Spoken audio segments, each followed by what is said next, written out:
Imagine you walk into a bank. You want to buy a house for your family. You have worked hard. You have saved money. You sit down with the loan officer. You smile. You tell him your story.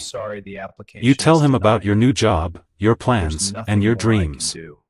He listens. He nods. But then, he looks at his computer screen. He types in your social security number. He waits 3 seconds.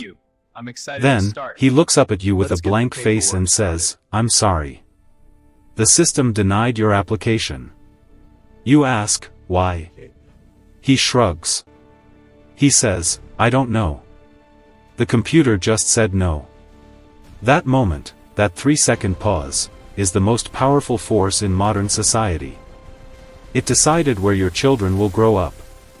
It decided your future. And the terrifying part is, no human being made that decision. A mathematical formula did. Welcome back to Silicon SHAKH. We have talked about AI in our brains and AI in our beds. But today, we are talking about the AI that stands above us all. We are talking about the algorithm god.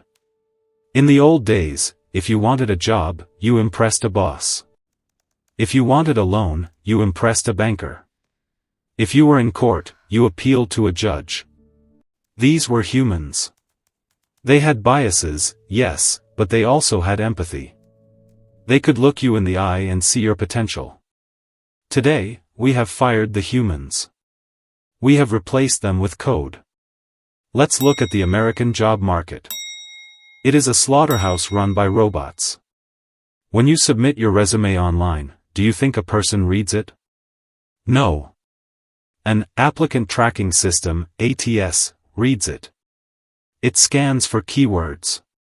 If you don't have the exact word synergy or leadership in the right font, the bot throws your application in the trash. You could be the most talented, hardworking person in the world.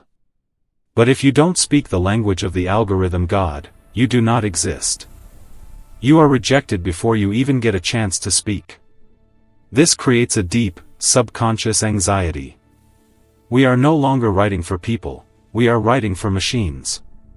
We are optimizing our lives to please a piece of software. Now, let's look at the justice system. This is where the fantasy of fairness turns into a nightmare.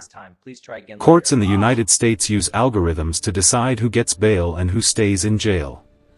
They use software like Compass to predict recidivism risk, the chance that a criminal will commit another crime.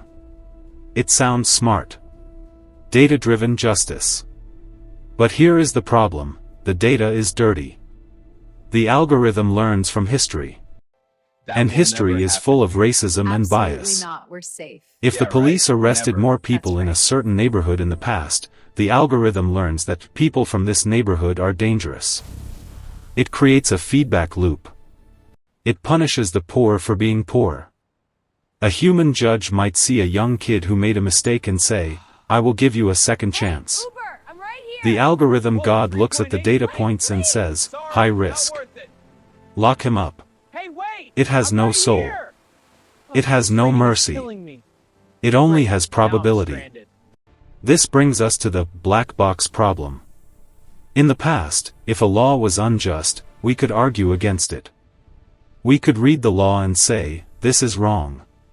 But modern AI uses deep learning. It teaches itself. Even the engineers who built the system often don't know why it makes a specific decision. If you ask Google or Facebook, "Why did you ban my account?" they often cannot give you a real answer. They say, "You violated our community standards." But which standard? When? How? They don't know. The black box decided you were toxic, and the black box is never wrong. We are living in a Kafkaesque nightmare. We are being judged by a secret law that changes every day, written in a language we cannot read. Let's talk about the social credit fantasy. Americans look at China's social credit system with horror. In China, if you play too many video games or jaywalk, your score goes down, and you can't buy a train ticket. We say, that will never happen here. We are free. Are we? Look at your credit score. If it drops below 600, you can't get an apartment. You can't get a car. You can't get a credit card. You are a financial ghost. Look at Uber. If your passenger rating drops too low, you can't get a ride. Look at Airbnb. If a host gives you a bad review, you can't rent a house. Look at PayPal or Chase Bank. They can freeze your account if they don't like your activity.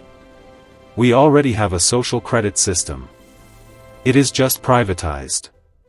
It is run by corporations, not the government. But the result is the same. If the algorithm God frowns upon you, you are exiled from society. This creates a psychological prison. You start to self-censor. You become afraid to speak your mind online because you worry it might hurt your employability. You become afraid to spend money on certain things because the bank might flag you as high risk. You are constantly looking over your shoulder, wondering if the invisible eye is watching. And it is always watching. Every click, every like, every purchase, every location ping, it is all being fed into the beast. The beast eats your data and spits out a risk score. Insurance companies are the high priests of this new religion. They want to put trackers in your car to see how you drive. They want to access your Fitbit data to see how much you exercise.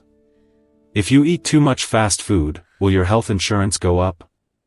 If you drive late at night, will your car insurance go up? The answer is yes. We are moving toward a world of personalized pricing. The algorithm knows exactly how much you are willing to pay, and exactly how desperate you are. It extracts the maximum value from you, down to the last penny. But the scariest part is the loss of redemption. Human beings believe in forgiveness. We believe that people can change. A criminal can become a saint. A failure can become a success. But data never forgets. The internet never forgets. The algorithm God holds your past against you forever. A mistake you made 10 years ago is just a data point that says, do not trust. So, what happens when we hand over our morality to a machine? We lose the ability to make exceptions. Imagine a mother stealing bread to feed her starving child. A human shopkeeper might look at her, see her tears, and say, go. Take it. Feed your child. An AI security system will see theft detected. It will lock the doors. It will call the police. It will file a report. It will ruin her life. Efficiency is the enemy of humanity. We are building a world that is perfectly efficient, but perfectly cruel. Silicon Shock is here to warn you, the computer is not always right. We have been trained to trust the screen. If the GPS says, turn right, we turn right, even if there is a cliff. If the computer says, he is guilty, we believe it.